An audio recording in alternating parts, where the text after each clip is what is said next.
पाकिस्ताननं पुन्हा एकदा भारताची खोडी काढली आहे। संयुक्त राष्ट्र संघात जम्मू काश्मीरचा उल्लेख करून उगाच भारताच्या बदनामीचा प्रयत्न केला। त्याला भारतानं सुद्धा सडेतोड उत्तर दिले। बघूयात नेमकं काय घडलंय। Pakistan continues to illegally occupy the territory of Jammu and Kashmir, which it must vacate. पाकिस्तानच्या कुरापतींना सडेतोड उत्तर देणारे हे आहेत भारताचे संयुक्त राष्ट्रातील राजदूत हरीश पारवथानी। पाकिस्ताननं संयुक्त राष्ट्रात जम्मू काश्मीर बद्दल केलेल्या वाकड्या विधानाला भारतानं न्यूयॉर्कच्या संयुक्त राष्ट्र संघ कार्यालयात असं उत्तर दिलंय। पाकव्याप्त काश्मीर सोडण्याचा सज्जड दम दिला। Madam President, पाकिस्ताननं भारताच्या केंद्रशासित जम्मू काश्मीर बद्दल विनाकारण विधान केल्याने भारताला हे नाईलाजाने नमूद करावं लागलंय।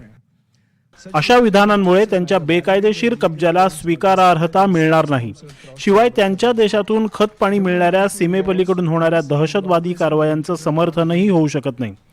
जम्मू काश्मीर हा भारताचा अविभाज्य भाग आहे आणि नेहमीच राहील। पाकिस्तानने गेल्या अनेक वर्षांपासून काश्मीरच्या काही भागावर कब्जा केलेला आहे आणि तो त्यांना सोडावाच लागेल।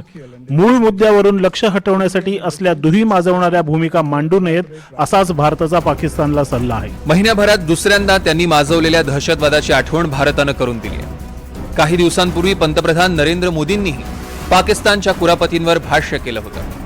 भारतानं आपल्या शेजारी राष्ट्रांशी संबंध सुधारावेत यासाठी अनेक प्रयत्न केले, पण पाकिस्ताननं मात्र नेहमीच दहशतवादाचा मार्ग निवडला, असं पंतप्रधानांनी एका पॉडकास्टमध्ये म्हटलंय। उन्होंने अपना पाने के बाद उनको लगना चाहिए था कि चलो भाई हमें हमारा मिल गया, भारत को लोगों ने दे दिया है, भारत का धन्यवाद करें, हम सुख से जिए। उसके बजाय उन्होंने लगातार भारत से संघर्ष का रास्ता चुना। अब प्रॉक्सी वॉर चल रहा है।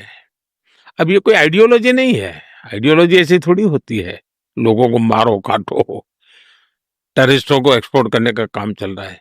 और सिर्फ हमारे साथ ही नहीं, अब दुनिया में कहीं पर भी टेररिस्ट की घटना घटती है तो कहीं न कहीं सूत्र पाकिस्तान जाकर के अटकते हैं। अब देखिए 9/11 इतनी बड़ी घटना घटी अमेरिका में, उसका मेन जो सूत्रधार था ओसामा बिन लादेन, वो आखिर में कहां से मिला? पाकिस्तान में ही शरण लेके बैठा था। तो दुनिया पहचान गई है कि ये प्रकार से आतंकवादी प्रवृत्ति, आतंकवादी मानसिकता, और वो सिर्फ भारत ही नहीं, दुनिया भर के लिए परेशानी का केंद्र बन चुका है।